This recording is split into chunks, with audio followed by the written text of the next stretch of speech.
sangre y hematopoiesis, y la colita es la linfopoiesis dentro de la primera parte de la hematopoiesis. Para eso es importante saber, ¿no es cierto?, que la sangre es el río de la vida. ¿Alguien sabía eso? Que la sangre es el río de la vida. Me pregunto, ¿qué pasa si no hubiera sangre en nuestro cuerpo? ¿Qué pasaría en nuestro organismo?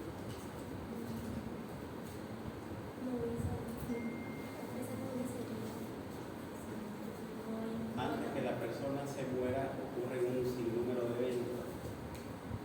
Me dijo el evento final.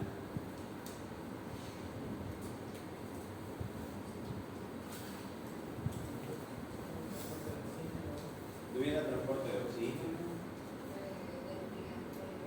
nutrientes, hipoxia en los tejidos. El cuerpo acumularía los derechos que no habría ninguna transmutación. Si no hubiera otra pertenencia sobre Y todo eso que acabas de decir, ¿a qué va a llevar? Muerte celular.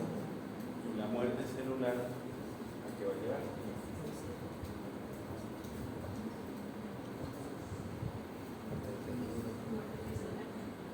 muerte tisular. La muerte tisular, ¿a qué va a llevar? Necrosis. Necrosis es muerte celular. ¿A qué va a llevar? Falla multiorgánica. Y la falla multiorgánica.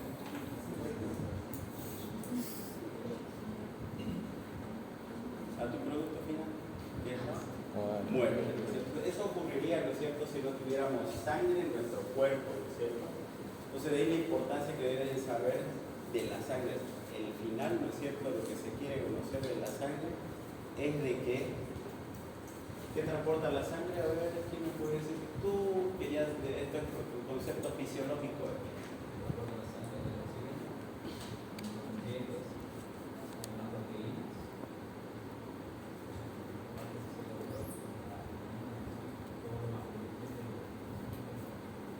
Bien. ¿Qué regula la sangre? A ver usted. ¿Qué regula la sangre? Regula el pH del hemoglobina. ¿Qué más? Regula el aporte. ¿De qué? Regula el aporte. Regula el aporte de los nutrientes en la sangre. La temperatura corporal. ¿De qué manera la regula la temperatura corporal? ¿Usted está con? ¿Cómo regula la temperatura? El paso de la sangre por medio de los capilares superficiales. ¿Perdón? El paso de la sangre por medio de los capilares superficiales. ¿Cómo regula la temperatura a través de los capilares superficiales? Transfiere el calor de la sangre a los células. A través de la vasoconstricción y vasodilatación. Eso. En la vasoconstricción, ¿qué va a producir? Calor, va a producir calor. Va a liberar calor, ¿no es cierto? Y en la vasodilatación. Es al revés, Ya. vasoconstricción frío, vasodilatación calor. Significa que si hay frío en el medio ambiente, ¿qué ocasiona en nuestro organismo? Vasoconstricción. Sí, entonces regula la temperatura ambiente en relación a nuestra temperatura corporal. Y si hay calor, Vasodilatación. vasodilatación. Eso. ¿Qué protege? La sangre, ¿qué protege? De las infecciones. ¿Qué? De las infecciones o las células sanguíneas. Entonces tiene una función Inmunológica. ¿no es cierto? Bien. Ok, está muy bien. El último de esta fila, usted. Perfecto. ¿Cuáles son los dos grandes componentes de la sangre? Plasma. ¿Qué? El último de esta fila. Plasma y elementos forma. ¿Cuáles son los elementos forma?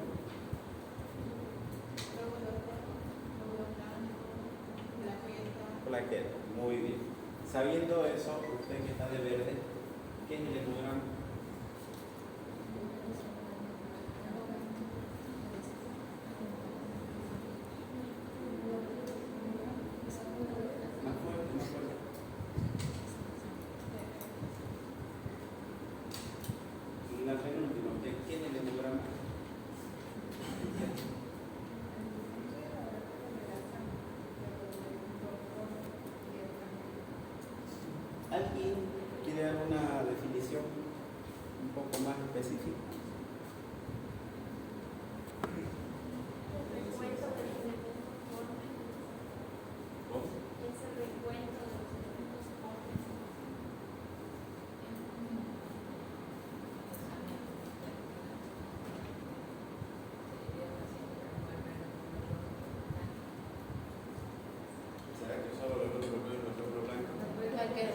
Todas las células ahí.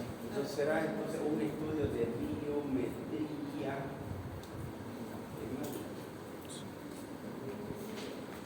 Un estudio de biometría hemática que evalúa 3 series: roja, blanca y plaquetaria.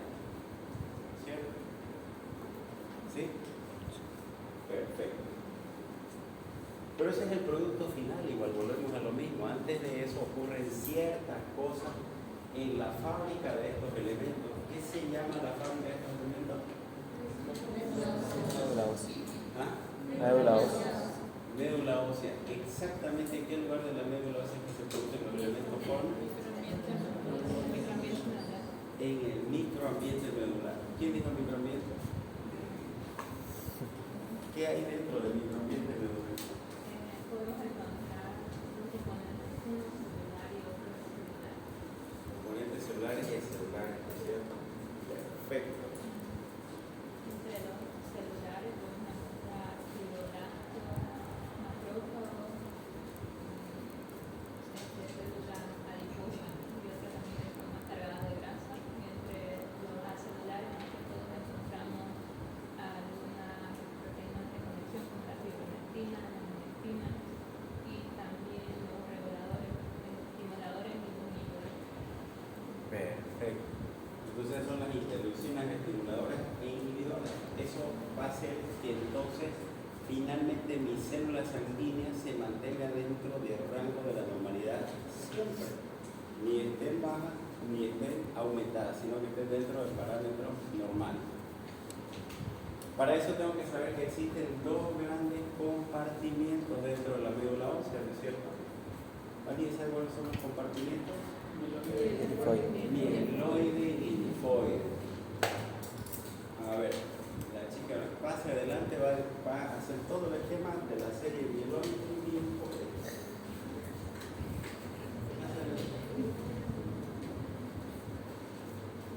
Vamos, no tengan miedo.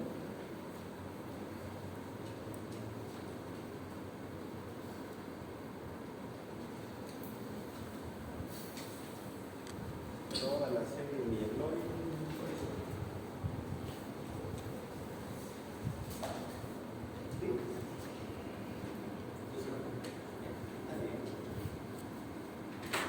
¿Nadie lo sabe? ¿Ah? ¿Quién levantó primero la mano? Fácil.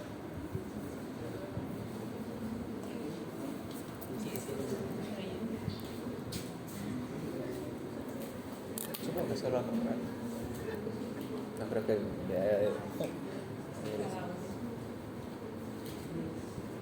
que sea tan crack.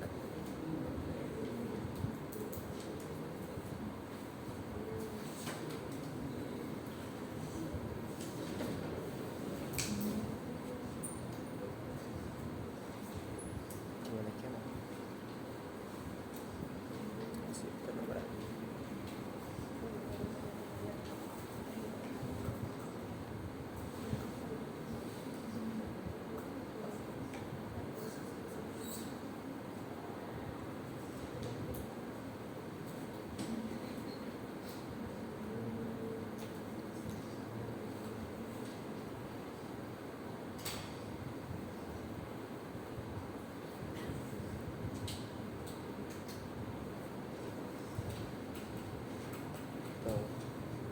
Todo lo rojo, ¿no? El plaqueta. Ahorita se ve.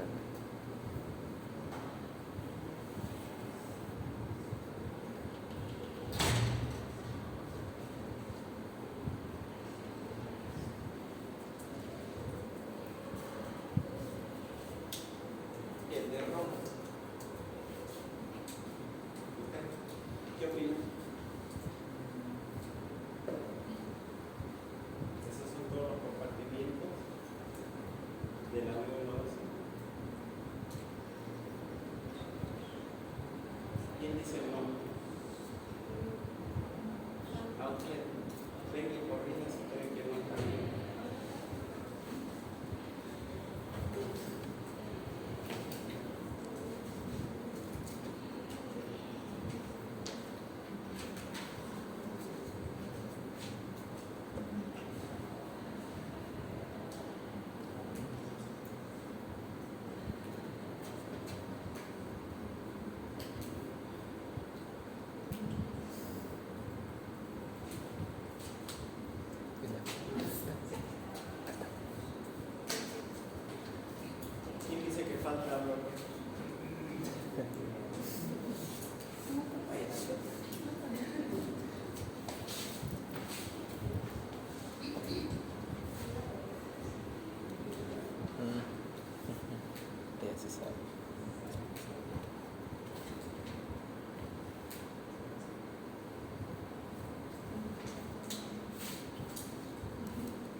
De los dos.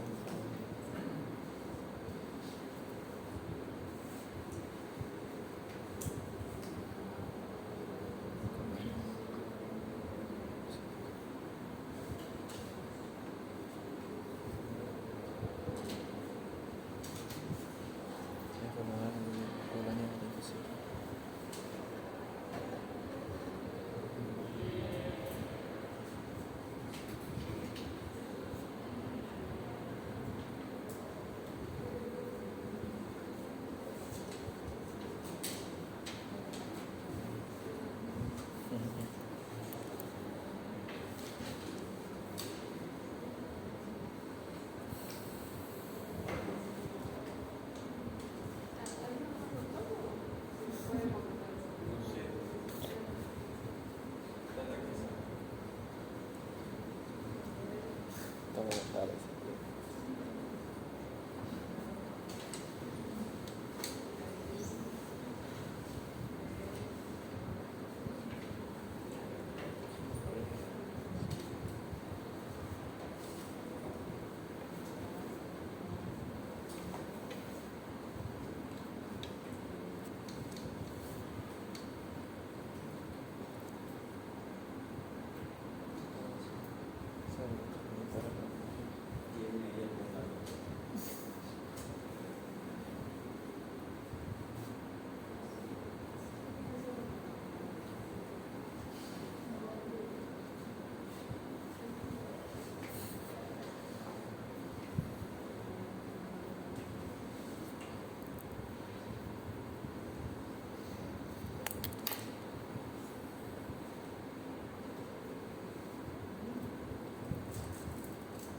parece. Esto es básico porque si esto no se logra comprender, leucemia no van a entender. Si esto no se logra comprender, no van a saber cuándo son desvíos a la izquierda y el inexistente desvío a la derecha. Si no comprenden esto, no van a saber cuándo se llaman leucemias agudas o crónicas, cuándo son linfomas. Y más o menos como que al final su compañera quiso un poco encaminar la situación, pero al final no se pudo. Porque parecía que los libros estuvieran en chino a veces, que no se entienden. O hay algunos libros de especialidad que son muy profundos y al final parecía que tampoco se comprende porque mezclan. Y yo le voy a decir algo, cuando yo estaba en la misma situación que ustedes, yo odiaba hematología. No me gustaba. Y es que el docente que tenía, probablemente ha sido eso, lo hacía muy chino, no se entendía nada. Fue ya después cuando por mi cuenta propia decidí realmente entenderle, porque cometía muchos errores de estudiante. Yo quería interpretar el hemograma a la perfección. Cometí el error de convertirme en un laboratoriólogo. pensaba que interpretar un hemograma era cuestión de valores de referencia. Y no es así. Interpretar un hemograma no es ver si los parámetros de referencia están dentro de la normalidad. Es fácil. Cuando yo agarro y paso visita con los estudiantes, lo he hecho y lo he comprobado y se lo he demostrado a los chicos. Lo llamo al policía que está en la entrada. Va a pasar visita usted conmigo, ya haga mis estudiantes. Y les muestro el hemograma a ambos grupos, al policía y a mis estudiantes. Mis estudiantes dicen, aquí su hemoglobina está elevada. Así su glóbulo blanco, sus linfocitos están bajos. Y después le digo al policía, interprétemelo esto a ver qué le parece esto. Es tan alto, ¿no? Esto parece que está bajo en base aquí a estos parámetros de aquí, este está más bajo. ¿Cuál ha sido la diferencia? ¿Qué ha diferenciado un estudiante de quinto año preinterno, previsto, del policía a la hora de interpretar un hemograma? Nada. Exactamente lo mismo. Y me gustó de que en general hayan venido con conocimiento hoy día, porque así se van a acabar las clases de aquí en adelante. Desde la siguiente clase, y yo no voy a decir el orden, pero dijimos los primeros 15 o 20 minutos van a ser como un feedback de lo que ustedes vienen estudiando, lo básico, lo fisiológico del tema. El libro que les pasé es una referencia de hematología de la Sociedad Española, y la otra referencia es Harrison y Cecil. A mí me encanta mucho Cecil. Ya, entonces para que lo tomen en cuenta eso. ¿Listo?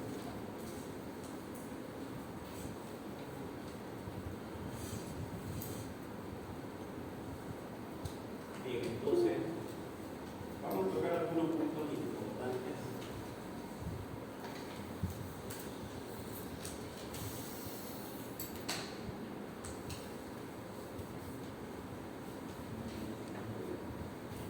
En relación a la sangre, ustedes ya saben que el 7% del peso corporal corresponde a la sangre, que es aproximadamente 5 litros, las células sanguíneas son aproximadamente 2 litros. Bien lo han dicho en relación a las funcionalidades. ¿Ya? Voy a ir pasando algunos puntos importantes. Aquí la presentación es muy parecida, casi parecida a la del año pasado, pero la FUSI, como este es un tema muy básico, los puntos más importantes los voy a tocar. El texto me lo han dicho muy bien. ¿Ya? ¿Qué es lo que me interesa? Que sepan de que ustedes, para la práctica siempre lo digo, lo menciono, de que ustedes en su carpeta, en su portafolio que van a tener, que van a presentar cada semana, su primera hoja tiene que ser el hemograma normal. El hemograma normal, con los parámetros de referencia, sí, pero el parámetro de referencia es simplemente una referencia, no es lo que me va a llevar a decir si es esto. ¿Entienden? ¿Qué es lo que tienen que tener? Absolutamente todos estos parámetros que aquí están mencionados: serie roja, serie blanca, índice hematimétrico y la serie plaquetaria. Su valor, quiero que lo tomen en cuenta acá, para que no se confunda. Tenemos un valor absoluto y un valor relativo cuando hablamos de la serie blanca. ¿Listo? Si aquí tenemos el conteo total de glóbulos blancos, ¿no es cierto? Este es un valor absoluto, el rango. Y después, todo el diferencial que agrupa a la serie granulocítica y agranulocítica, ¿listo? Entre todos, ese diferencial leucocitario o fórmula leucocitaria, entre todos ellos tienen que sumar el valor que le reportó ese hemograma. Por lo tanto, a la hora de interpretar el hemograma, uno de los puntos importantes antes que vaya a interpretar, razonar con criterio, analizar la serie blanca, tengo que ver si la suma de los porcentajes, que es el valor relativo, entre todos suman el 100%. Por decirlo, Me informan 80% neutrófilo, 20% linfocito, 10% monocito. ¿Está normal eso? No, entre todo me tiene que informar 100%. Cuando yo digo eso, ya, entonces me está abarcando el 100% de esos glóbulos blancos que me han reportado el hemograma, entonces a partir de ahí, con esos porcentajes, saco su valor absoluto de cada célula. Porque con ese valor absoluto yo sí puedo tener ya una idea de qué es lo que puede estar pasando con esa alteración de ese neutrófilo. Será fagocitosis de bacterias, entonces proceso inflamatorio, infeccioso, será un ejercicio, será una inflamación. El hecho, por ejemplo, de tener obesidad ya es una condición de inflamación crónica. ¿Podrá el paciente tener neutrofilia? Sí. Como diferencia una inflamación de una infección, entonces en base al conteo de los neutrófilos, por ejemplo. Son condiciones que va a ir aprendiendo y va a ir analizando igual. Entonces, por lo tanto, cuando tengan en su cuaderno de etapa, la serie blanca tiene que ir valores normales en valores absolutos y en valores relativos. Lo mismo con los índices matimétricos, lo mismo con las otras series. En relación a los componentes de la sangre, bien lo han dicho hace un momento. Por si acaso no tienen Kleenex para que no se vea esto tan feo. Si alguien quiere, pase adelante, por favor, y así nos colabora a todos. Representantes. Excelente. Bueno, también nos dijeron muy bien hace rato. La sangre está compuesta por dos grandes elementos. ¿Ya? La primera vendría a ser el plasma y la segunda los elementos fórmicos. Cuando hablamos del plasma, estamos hablando de la parte líquida que queda suspendida después de que se toma una muestra de sangre, y la parte sólida, la parte que se asienta hacia el final de un tubito de ensayo. ¿Qué se llama la relación plasma globular? Hematocrito. Y vamos a hacer de cuenta de que el plasma es el 50% y los elementos fórmicos son el otro 50%. Entonces la relación plasma globular es 50%. Estamos poniendo un parámetro muy neutro para que no se confunda. El hematocrito normal sí puede variar, no es exactamente el que le dio 50%, sino que es un parámetro para que podamos tomar en cuenta otras variables. Dentro de lo que es el plasma, el principal componente, esa pregunta lo hago en todos los niveles, estudiantes, internos, residentes, ex estudiantes, todos, y se confunden, me dicen 60% agua, me dicen la composición corporal en general, el cuerpo cuánto de agua tiene en general, porque no estamos hablando del intersticial, intracelular, etc. El plasma está conformado por agua en un 92%, hablando del plasma. ¿Listo? De proteínas entre un 4 a 6 hasta un 7%. Y de otros solutos como sodio, potasio, electrolitos, iones orgánicos, complejos que forman como un gluconato de calcio, ATP, energía, etc. Está compuesto alrededor del 1 al 2% como máximo. ¿Ya? Y dentro de las proteínas lo importante que deben saber es de que la albúmina es la que más está presente. ¿Alguien sabe cuánto es el peso molecular de la albúmina? 50.000. 50.000 daltones. ¿Y eso qué traducción tiene a nivel clínico? ¿Qué significa que sea 50.000 daltones para el cuerpo?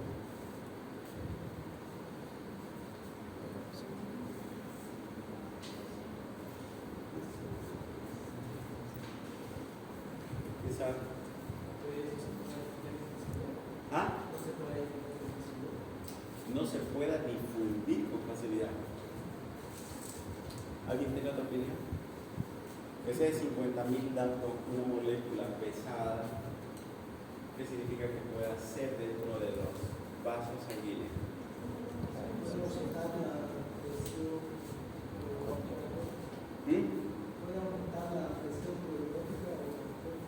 El entonces tiene una gran importancia para la regulación de las presiones coloidosmóticas o osmóticas del plasma. ¿Y qué pasa con eso, con esa presión? ¿Para qué me sirve esa presión? Para evitar la extravasación del plasma. Para evitar la extravasación del plasma. Excelente. Entonces es la proteína que más abunda en nuestro organismo. Y algo que es interesante, dentro de lo que son las proteínas, muchos nutrientes, hormonas, medicamentos se transportan en proteínas, ¿cierto? Entonces, si yo estoy haciendo un tratamiento para X situación y tengo bajas mis proteínas, el resultado final en el tratamiento de ese paciente será el mismo. No. Pues la situación es esa. No es lo mismo un paciente desnutrido con sarcopenia que un paciente que tenga una buena musculatura.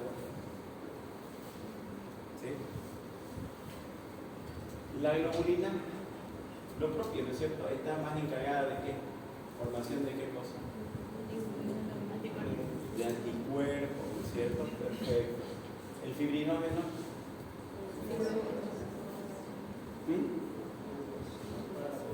Relacionada a la hemostasia, ¿no es cierto?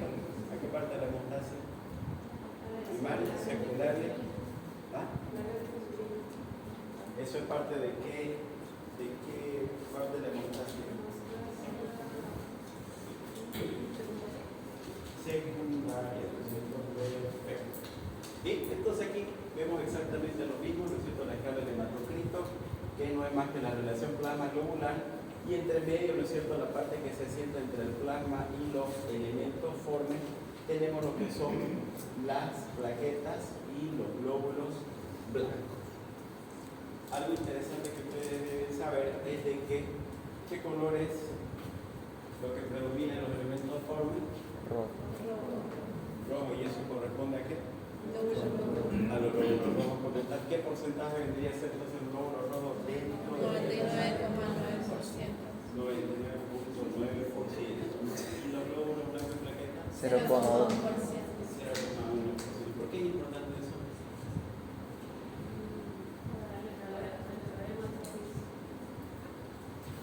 Para saber qué cosa. ¿De qué me sirve saber de que 99.9% de los elementos formes son glóbulos rojos y 92% es agua dentro del plasma? ¿Para qué? Porque así podemos verificar las distintas alteraciones Vamos. de patología. ¿Qué alteraciones? Por ejemplo, si disminuye esa relación. ¿Qué se llama? Pues dígame eso.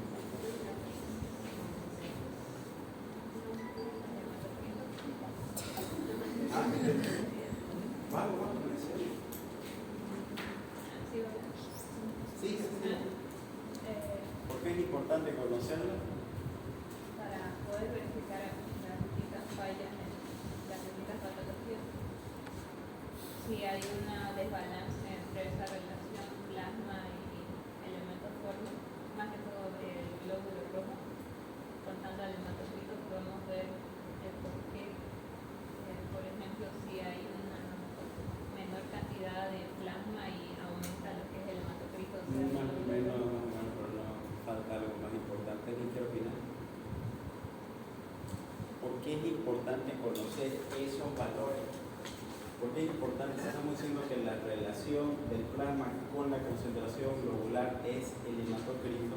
Y entonces, por lo tanto, las alteraciones que vayan a tener en el hematocrito va a estar directamente relacionado con las concentraciones del agua. Y hay dos estados que se pueden alterar a raíz de las variaciones del hematocrito. ¿Se entiende? La hemoconcentración y la hemodilución. Exactamente. Se ve que el año pasado o el año pasado. Y está muy bien. Hemoconcentración y hemo 1200.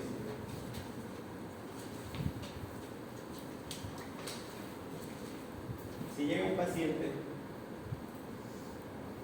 el paciente número 1 llega con un hematocrito del 30%, ¿cierto? Y al tercer día, su hematocrito está 45%. ¿Qué es lo primero que piensan? Y digan la verdad. ¿Qué es lo primero que piensan? ¿Ah? Una concentración. Lo primero que pensaríamos es una concentración más. No me mientan. No me mientan. El paciente está hidratado. Peor. No me vaya a decir que de entrada usted sin saber si tuvo vómitos, diarrea, Pérdida de líquido. el paciente estaba deshidratado. Lo primero que van a pensar, si usted ve un hematocrito de 30 sobre 45, ¿es el transfundido sangre? Sí. Ha estado en tratamiento con sulfato ferroso. Está mal el resultado. Vuelvan a hacer un hemograma. No tomó nada y de repente está así alterado. Eso es lo que van a empezar y se lo voy a demostrar en la práctica cuando veamos casos clínicos. Y resulta de que aquí hacen una intervención. Una intervención. Y tu hematocrito baja a 36%.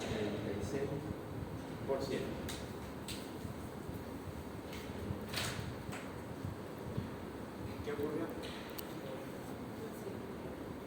¿Ah? Fue cirugía. Este es el primer día, este es el tercer día y este es el quinto día. ¿Qué ocurrió? ¿Sí? ¿Cómo sé cuál es su valor real del paciente? ¿Cuál es su valor real? Vamos, ya no estamos al inicio donde le dije que no mientan. Ahora sí puede ser. ¿Qué ha ocurrido? ¿Qué ha ocurrido?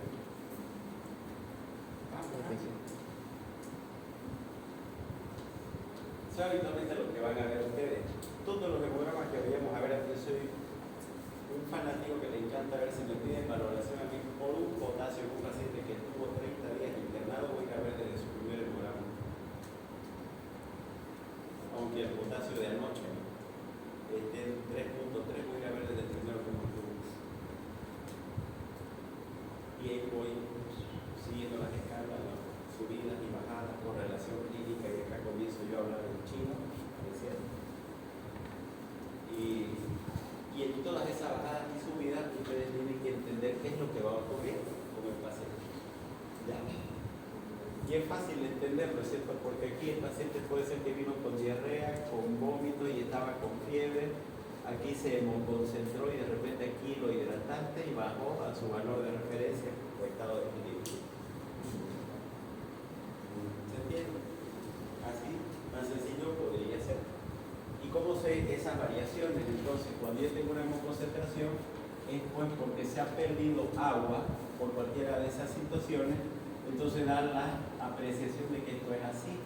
La relación plasma-globular está aumentada. Y cuando se aumenta la relación plasma-globular significa que mi hematocrito, por lo tanto, va a estar aumentado. ¿Cierto? Mi hematocrito va a estar aumentado. Y no solamente eso, habíamos dicho que dentro también del plasma, que es más, circula un montón de componentes, no solamente electrolitos, también los que son relacionados a la química sanguínea también. Y uno de ellos también por ahí es la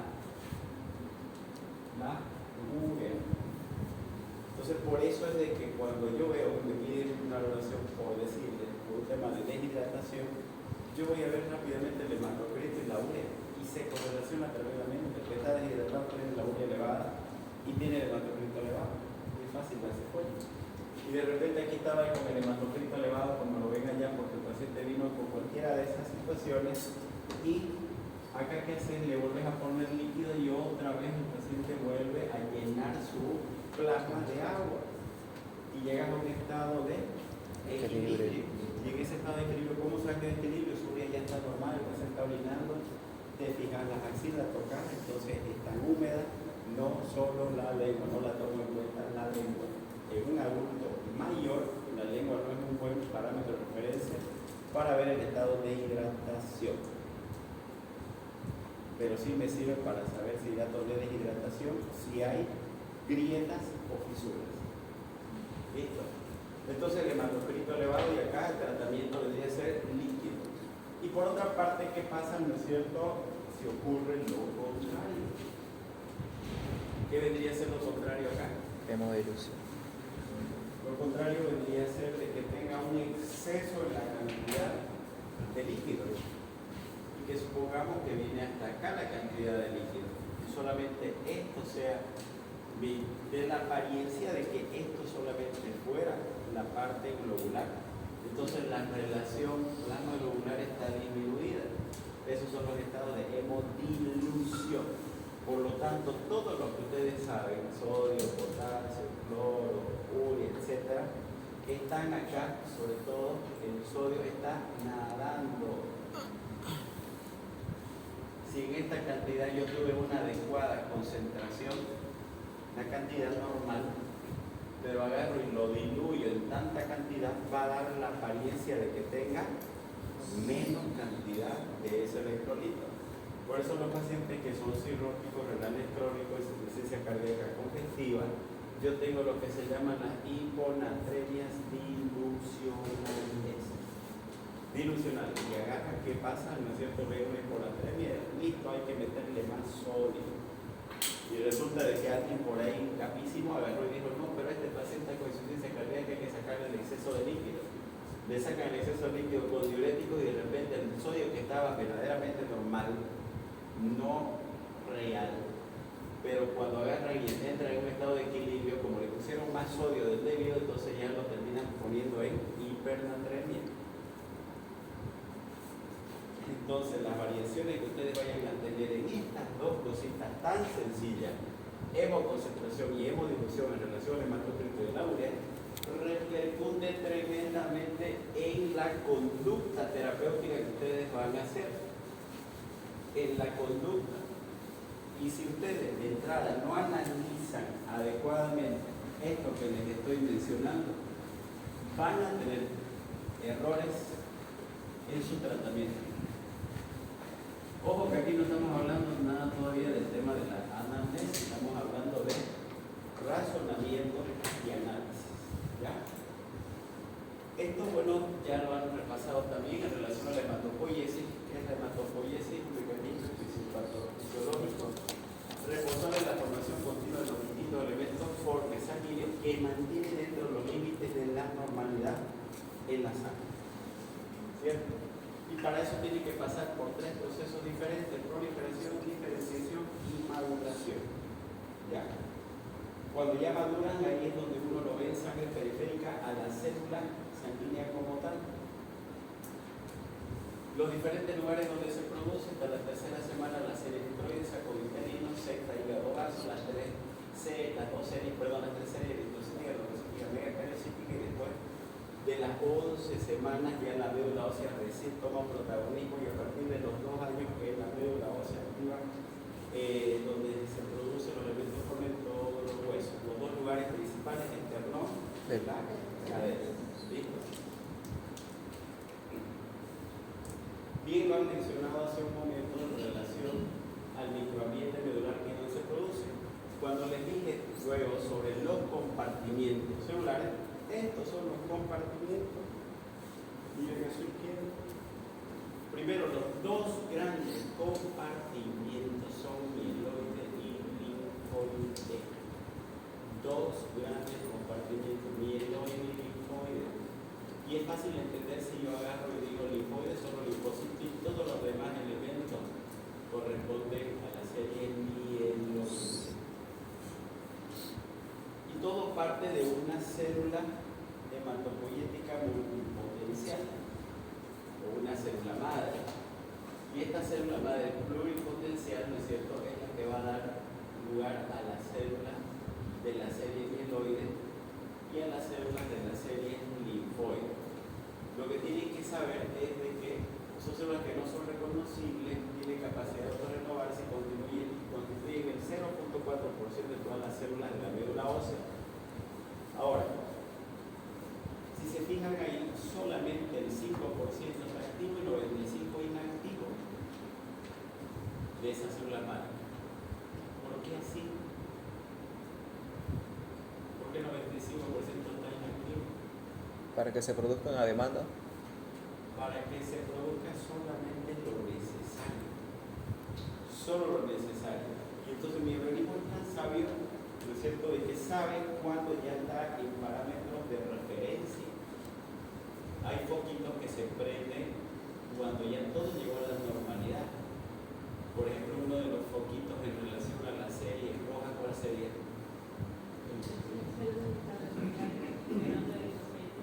¿Cuál?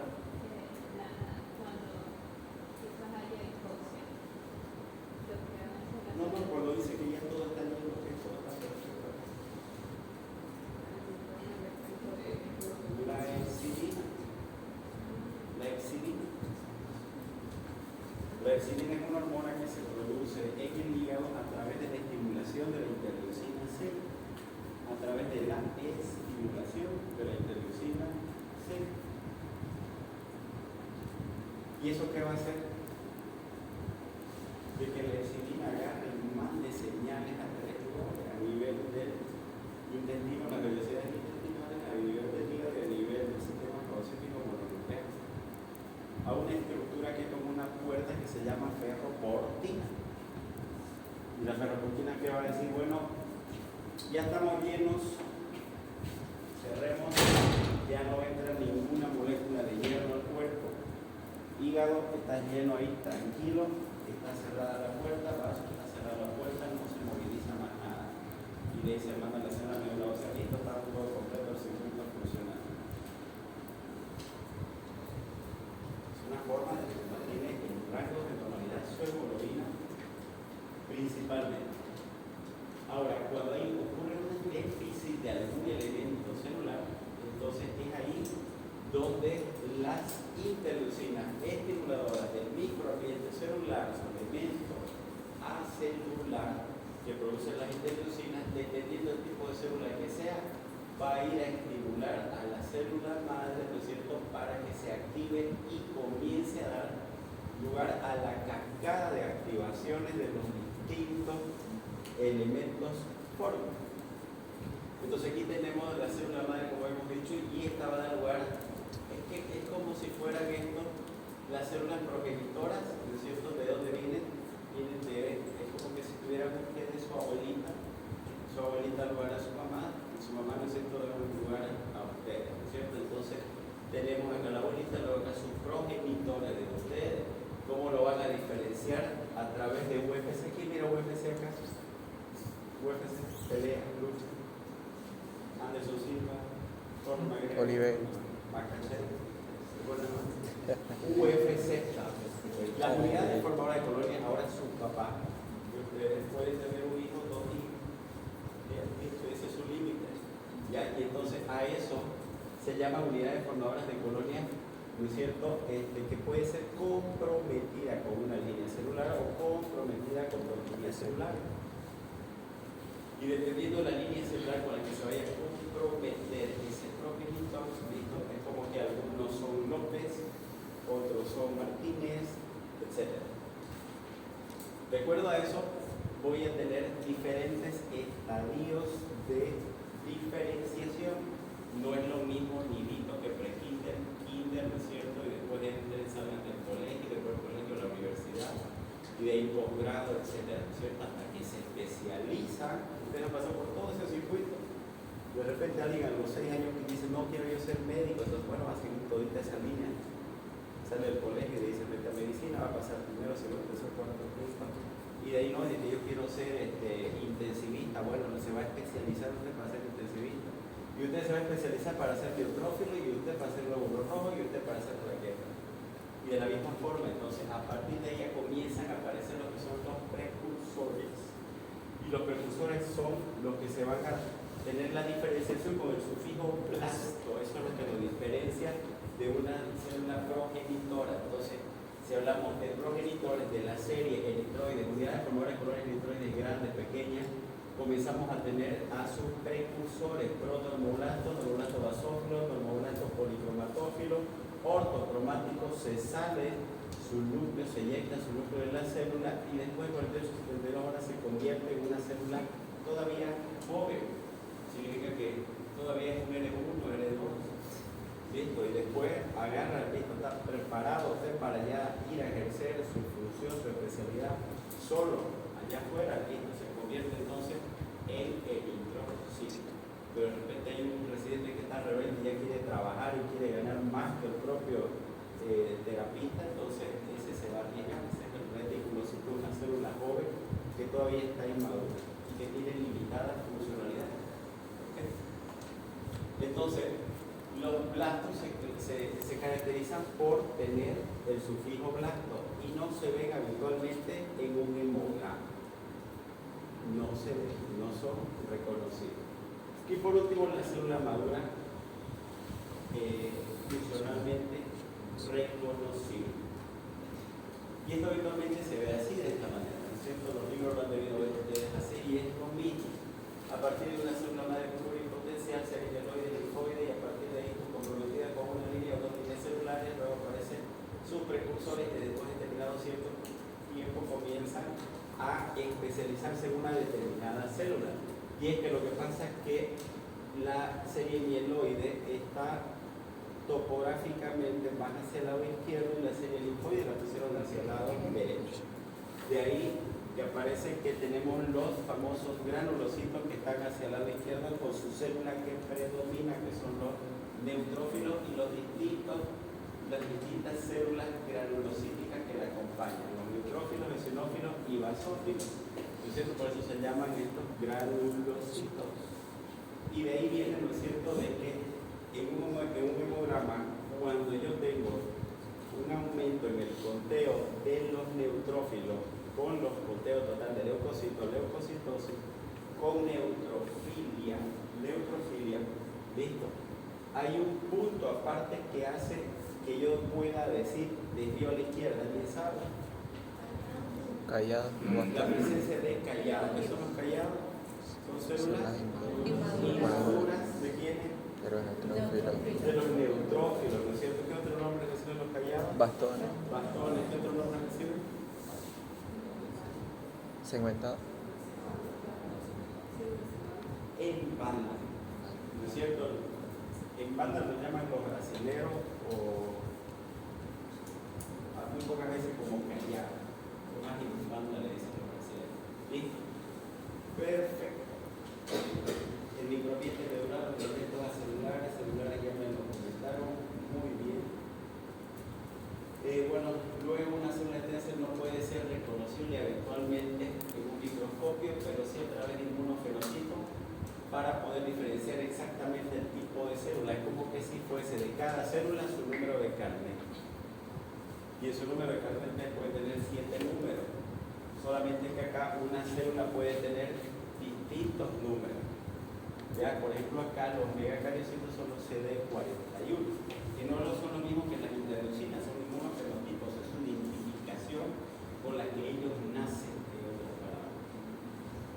Entonces, la regulación está en relación a aquellos factores de crecimiento metabólico de interleucina que estimulan y, por el otro lado, los inhibidores, ¿no es cierto?, que son los que bloquean, y un tercer mecanismo a través de la apoptosis celular.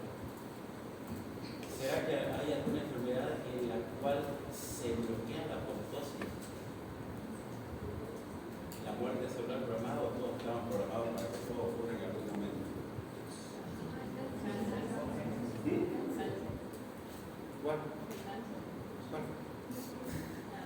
¿Cuál? No todos. Les voy a dar un ejemplo. Las leucemias mieloides crónicas a través de su cromosoma Filadelfia y a través de la formación de una proteína quinasa. ¿Qué es lo que va a hacer esto? Va a hacer de que se bloquee la apoptosis celular. Si se bloquea la apoptosis celular, ese tipo de células de la serie granulocítica nunca va a dejar de crecer, va a seguir clonándose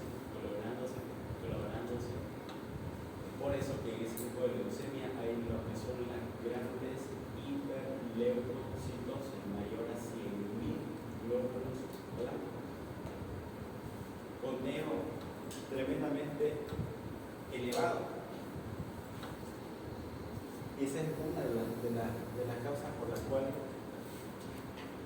se bloquea la apoptosis celular. Y ustedes pueden tener así, ¿no? Ahora, esto es otra cosa. No es lo mismo que el inmunofenotipo. El inmunofenotipo lo tienes a partir de realizar una biopsia medular y enviarlo a un centro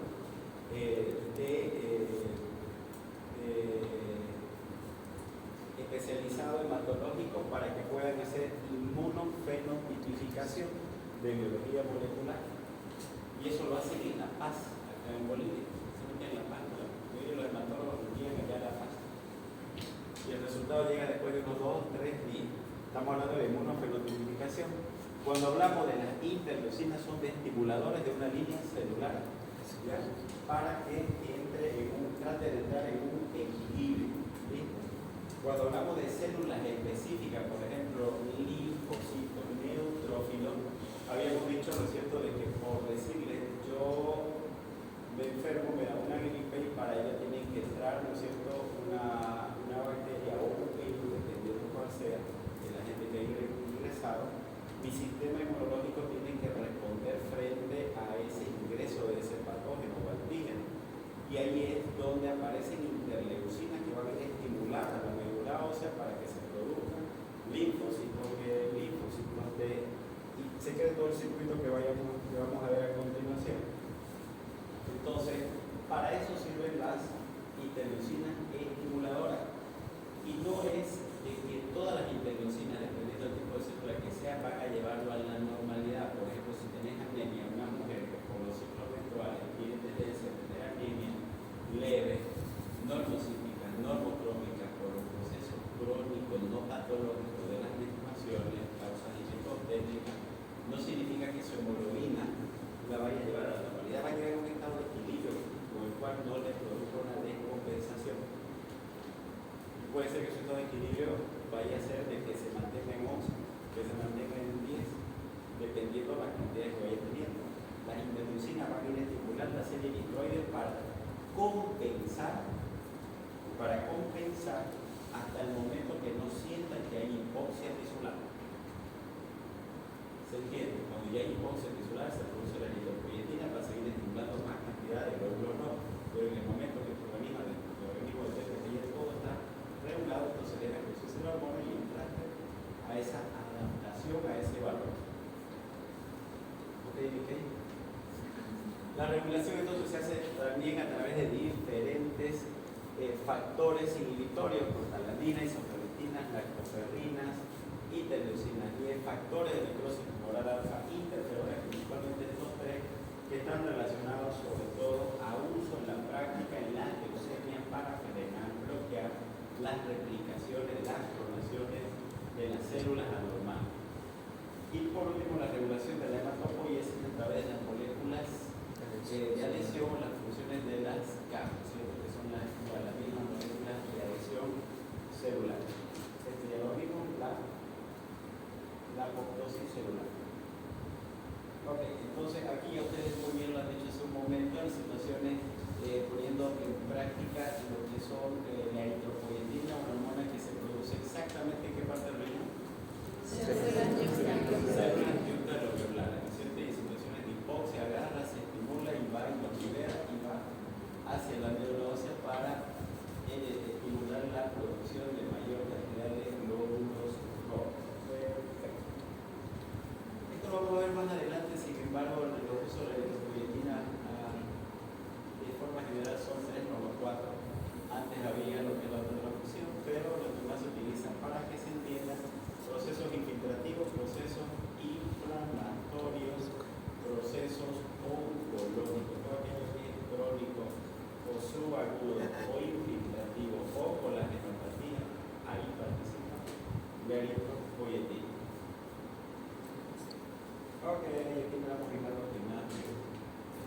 Habíamos dicho de que en la sangre el elemento forma que más predomina es el glóbulo rojo.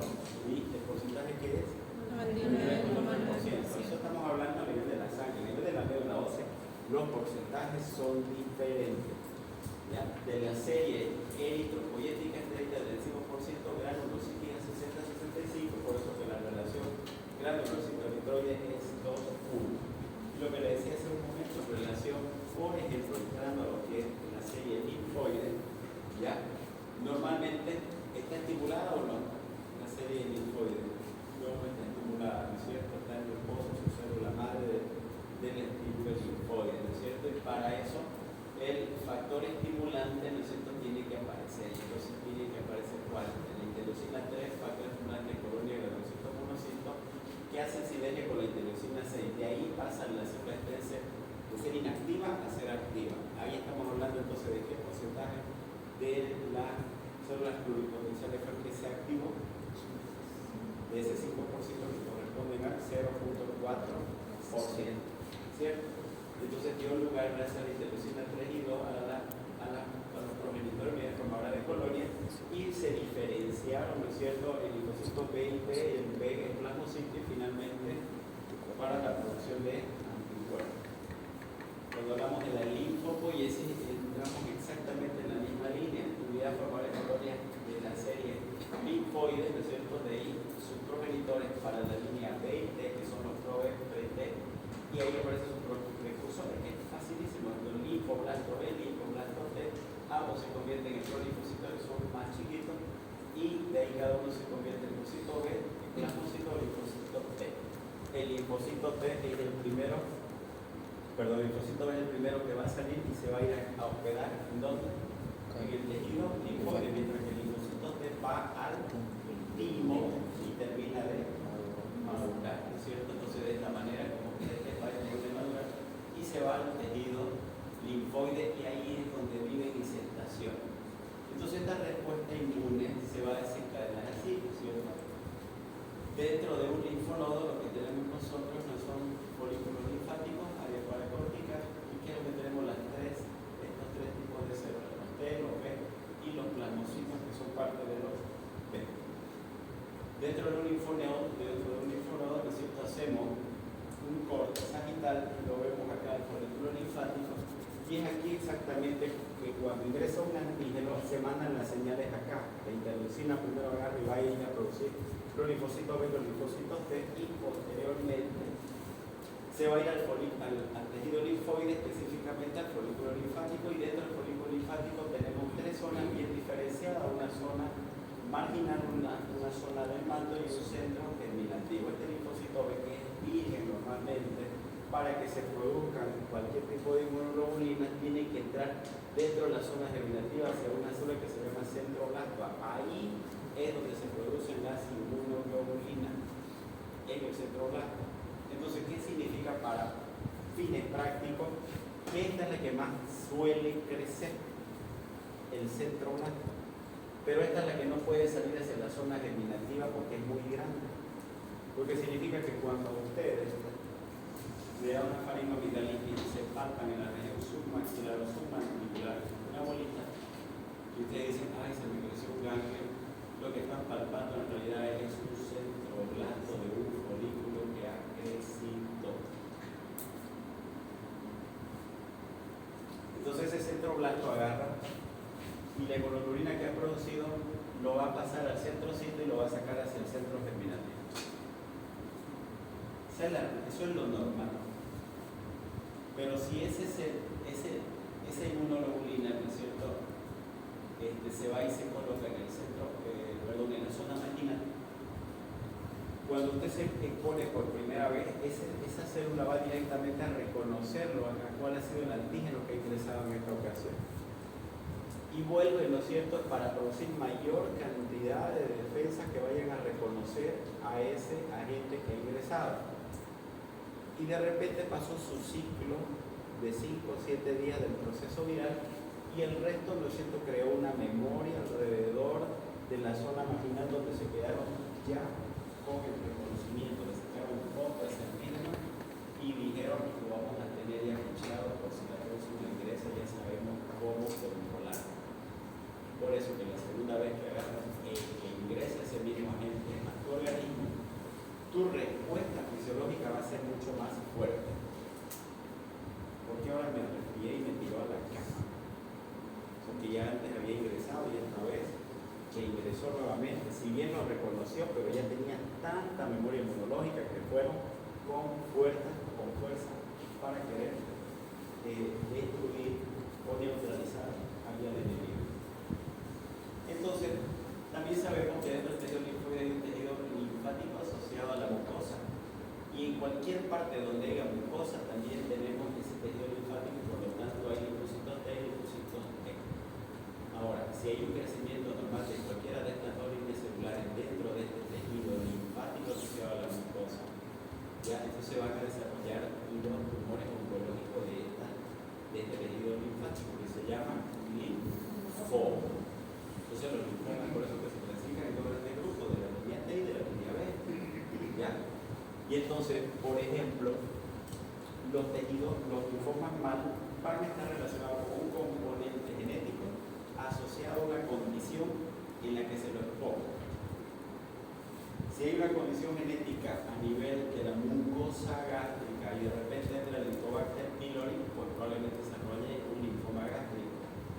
Si tengo yo un tejido linfático con una predisposición genética en el árbol bronquial y me pongo al humo del cigarro, probablemente desarrolle un linfoma bronquial. O también hay un genital, o también puede haber a nivel peritoneal, etc. ¿Listo? Entonces eso, para que lo sepan de forma muy general. Entonces, si ustedes tuvieran que coger una célula con más facilidad de sufrir degeneración neoplástica, ¿qué célula vendría a ser? Los linfocitos B a través de su centro plasmático. Ok. Cuando hablamos de la serie linfocítica, entonces, que es lo que hemos entrado ya para casi terminar, hay ciertas anomalías que me van a hacer pensar en algunos tipos de enfermedades. Y entre ellos, lo que más me interesa que ustedes sepan son los famosos linfocitos activados o estimulados o reactivos. Cualquiera de esos tres nombres tiene.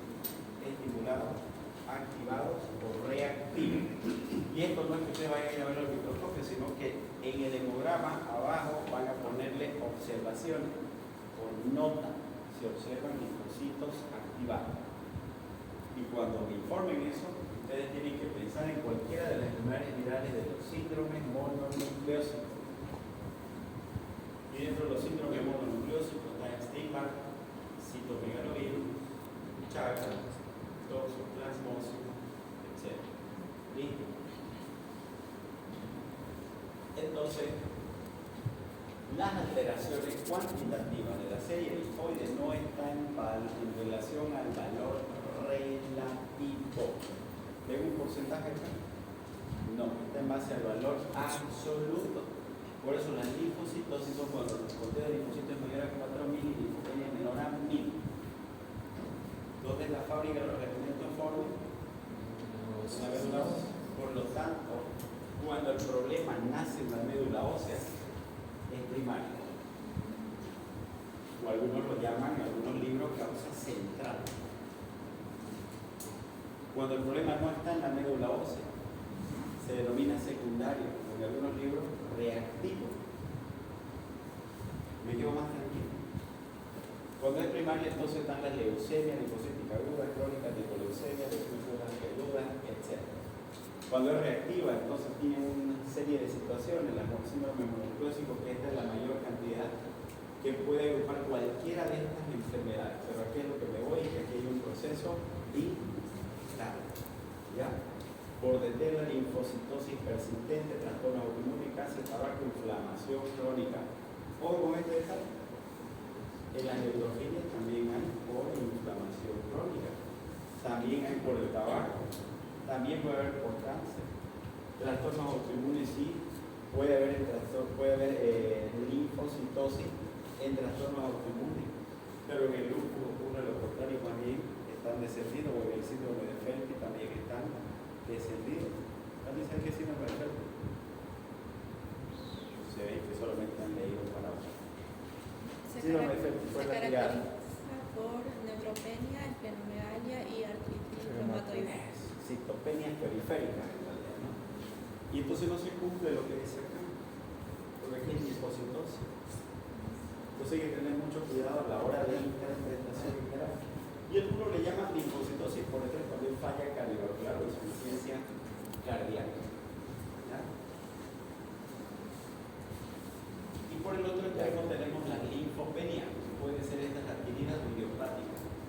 y la linfopenia van a estar en relación, así que si solamente es de la serie linfocítica o serie blanca o está acompañada de repercusiones en las otras líneas celulares, por eso se lo debe interpretar el programa todo en su conjunto. Si una línea celular está disminuida, pues le pondré el nombre de acuerdo al tipo de elemento celular, anemia, leucopenia o plaquetopenia. Si son dos líneas celulares que están disminuidas, ¿qué se van a llamar? Pancitopenia. Y si las tres líneas celulares están disminuidas, ¿qué se va a llamar? Pancitopenia. Excelente. Entonces, si están las tres líneas celulares disminuidas, estas son las anemias aplásicas, una de las causas. Y dentro de las anemias aplásicas están las enfermedades infecciosas y procedural o bacteriana. Y de estas, la primera en ambas situaciones son las más comunes. Virales, el VIH o SIDA, y bacterianas, la tuberculosis. Iatrogénica, el uso de glucocorticoides. Por eso dice, no te coloques glucocorticoides porque te va a bajar la defensa y te va a enfermar peor. ¿Sí? ¿Será verdad? Sí, es verdad. Pero cuando das dosis elevada y suspender de forma bruta. Pero si lo das de una forma controlada, adecuada, kilopesos, con escalamiento progresivo, bueno, pasa eso. Quimioterapia, radioterapia o una cirugía mayor también me puede producir una disminución de las series linfocíticas. Enfermedad sistémica, acá entra también, como vieron, el lupus o cualquier otra enfermedad autoinmune, procesos infiltrativos, procesos nutricionales y dietéticos, el abuso de alcohol, el déficit de zinc. Y si queremos sumar a esto, también el déficit de vitamina C, también el déficit de vitamina D. Entonces, ¿qué puedo tomar para mejorar mi defensa? Dice la gente, ¿no? Entonces, del zinc. Si tienen que hablar del zinc, podemos hablar del zinc en relación al tratamiento. Es muy particular la forma como se administra. La forma como se administra, el zinc va en una dosis de 20-50 miligramos una vez al día por 2 meses. Descanso un mes y vuelvo 2 meses. No lo puedo dar de forma continua. Tiene una particularidad. ¿Alguien sabe? Si alguien me responde, está exhibido en la materia, se pongo ciego y se va y van a poner nada. Como siempre nadie sabe, no lo voy a decir. ¿Quién es deportista? De cualquier disciplina. ¿Qué disciplina? Fútbol. Vamos a hacer de cuenta el fútbol. Y vamos a hacer de cuenta que él está en el partido que se llama que van a jugar el repechaje, lo tienen este mes, ¿no? Y están entrenando, están en entrenamiento. Y sabes que este domingo va a ser el repechaje. Pero él no, yo quiero seguir entrenando, quiero seguir, hasta lo último, vamos a mañana, tarde, noche, sigue entrenando todos los días, hasta el domingo, al mediodía, y el partido es a la 1 de la tarde. ¿Cómo va a llegar hasta ese momento? Cansado. Eso es lo que ocurre con el zinc. Si yo doy de forma continua todo el año, voy a producir en mi sistema inmunológico hiperestimulación inmunitaria. Y en vez de defenderme, va a estar cansado, agotado, y más bien me puedo enfermar más. No se olviden.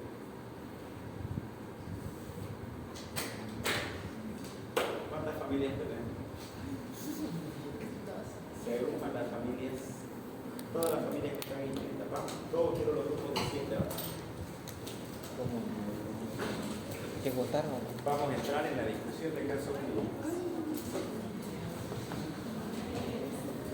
Su representante me pasa adelante. ¿Dónde hay vos? ¿Dónde hay vos?